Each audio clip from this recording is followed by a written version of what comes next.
ए राजा जी एकरे तो रहल है जरूरत, मुहूर्त खूबसूरत हो। जो ये गाने का लाइन है, उस लाइन ने इस पूरे भारत के लोगों को पिछले कुछ दिनों में नचाया है। कई सारे लोगों को पता तक नहीं है कि आखिरकार भोजपुरी का सोहर लोकगीत जो होता है वो क्या होता है। आपने जब ये गाना सुना तो शायद कई सारे लोगों के मन में आया हो कि गाना का म्यूजिक जो है वो कितना प्यारा है, कितना अच्छा है। ये म्यूजिक जो है वो कहां से आया, इसके ऊपर भी आपका दिमाग गया हो। तो हमने सोचा कि आज आपको कई हजार साल पुराने जो सोहर लोक गीत है यूपी और बिहार का, भोजपुरी भाषा का, अवधी भाषा का, उसके बारे में बताया जाए। कैसे जब भगवान राम का जन्म हुआ तब भी गाया गया, और आज की तारीख में भी कोई बच्चा जन्म लेता है तब गाया जाता है। आपने अगर गौर किया हो तो जो गाने का लाइन है कि अरे ऐसन मनोहर मंगल मूरत, सुहावन सुंदर सूरत हो, वो किसी बच्चे के जन्म के बाद उसका रूप जो है, उसका चेहरा जो है, उसके प्रशंसा में लिखा गया है। बताया जा रहा है कि इसका सूरत कितना प्यारा है, जो मन को मोह लेता है। जो पत्नी है वो पति को कह रही है कि ये राजा जी एकरे तो रहल है जरूरत, मुहूर्त खूबसूरत हो। आज आपको हम जो भोजपुरी के सोहर लोक गीत की परंपरा है, कई हजार साल पुराना इसका इतिहास है, इसके बारे में बताएंगे कि सोहर लोक गीत इतना लोकप्रिय क्यों है और लोक गीतों का जादू कभी कम क्यों नहीं होता। आगे बातचीत करने से पहले हमारा नमस्कार स्वीकार करिए। हमारा नाम मोहित कुमार सिंह है और सबसे पहले पंचायत वेब सीरीज में जो गाना गाया गया, जो सोहर था, उस सोहर को लिखने वाले राइटर का नाम है गायत्री ठाकुर व्यास। गायत्री ठाकुर का हमने नाम जब लिया तो शायद बिहार में और पूर्वी उत्तर प्रदेश पूर्वांचल में जो रहने वाले लोग हैं, जो हमारी उम्र के लोग हैं, अगर वो नाम ये ना जानते हो तो अपने पिता से, अपने बाबा से जाकर पूछ सकते हैं। एक वक्त था जब गायत्री ठाकुर व्यास बड़े लोकप्रिय थे। उनके रचनाओं में वो जादू है कि वो जादू आज भी कोई गाता है तो वो जादू चलता ही चलता है। उनकी ही रचना है जिसे पंचायत वेब सीरीज में डाला गया।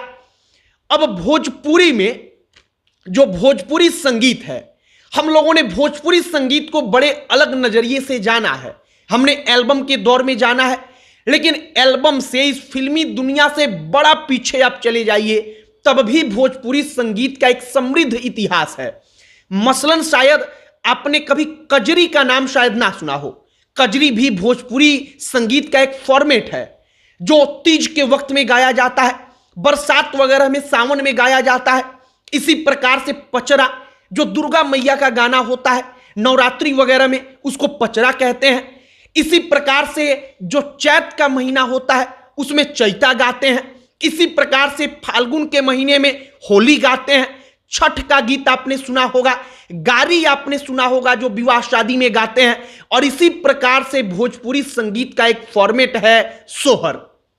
अब सोहर गीत की परंपरा कितनी पुरानी है आप समझिए। जो भोजपुरी भाषी क्षेत्र है और अवधी भाषा बोलने वाले लोग, इन क्षेत्रों में सोहर का बड़ा महत्व है।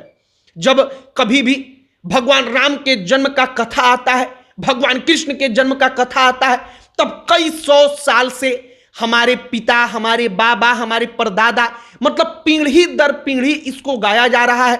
और ये परंपरा धीरे धीरे आगे बढ़ती जा रही है। और लोकगीत का ये जादू है कि एक लोकगीत जिसको किसी वेब सीरीज में डाला गया, जो दशकों पहले लिखा गया था, लेकिन उसका जादू वैसा का वैसा ही चला। जो सोहर गीत का फॉर्मेट है, हम आपको एक दो ऐसा गाना का लाइन सुनाने वाले हैं जिसको सुनने के बाद आपको सब कुछ याद आ जाएगा। एक बड़ा लोकप्रिय गाना है भोजपुरी में सोहर का। उस गाने का लाइन है कि ललना लाल हुई है कुलवा के दीपक, मनवा में आस लागल हो। गोस्वामी तुलसीदास जब रामचरितमानस लिखते हैं तब उस रामचरितमानस में इसका वर्णन करते हैं कि कैसे जब राम जी का जन्म हुआ तब पूरे अयोध्यावासी महल में आकर महिलाएं जो हैं वो खुशी में ढोलक बजाकर, ताली बजाकर सोहर गा रही हैं। तो ये सोहर की परंपरा इतनी पुरानी है।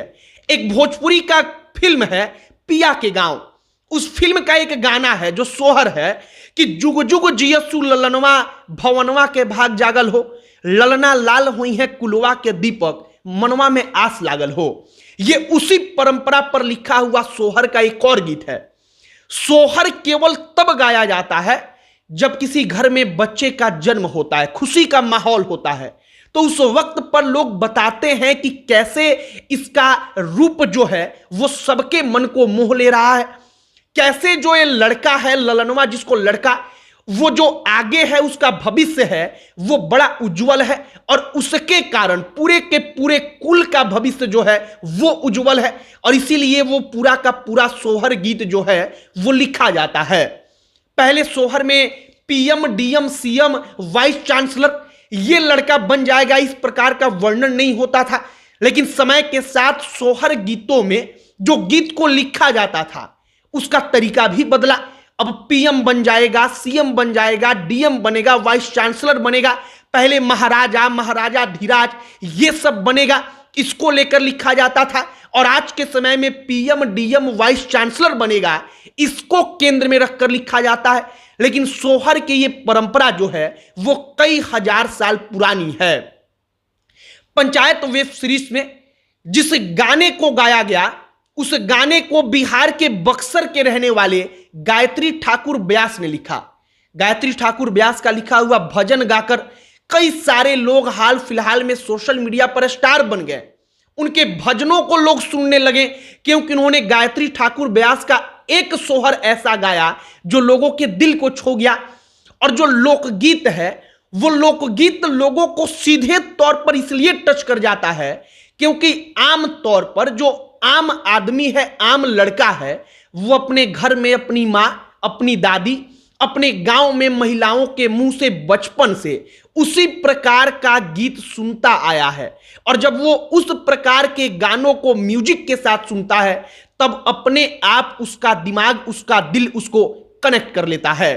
फिलहाल आपने शायद सोचा भी ना हो कि पंचायत वेब सीरीज में जो एक गाना है हिंद के सितारा, ये जो गाना है उसका इतिहास जो है वो कई हजार साल पुराना हो सकता है। पूरा का पूरा इतिहास हमने सोहर गीत का आपको बताया। आपकी क्या इस पर राय है कमेंट बॉक्स में लिखकर बताइएगा। अब अंत में हमारा परिचय, हमारा नाम मोहित कुमार सिंह है। बहुत बहुत धन्यवाद।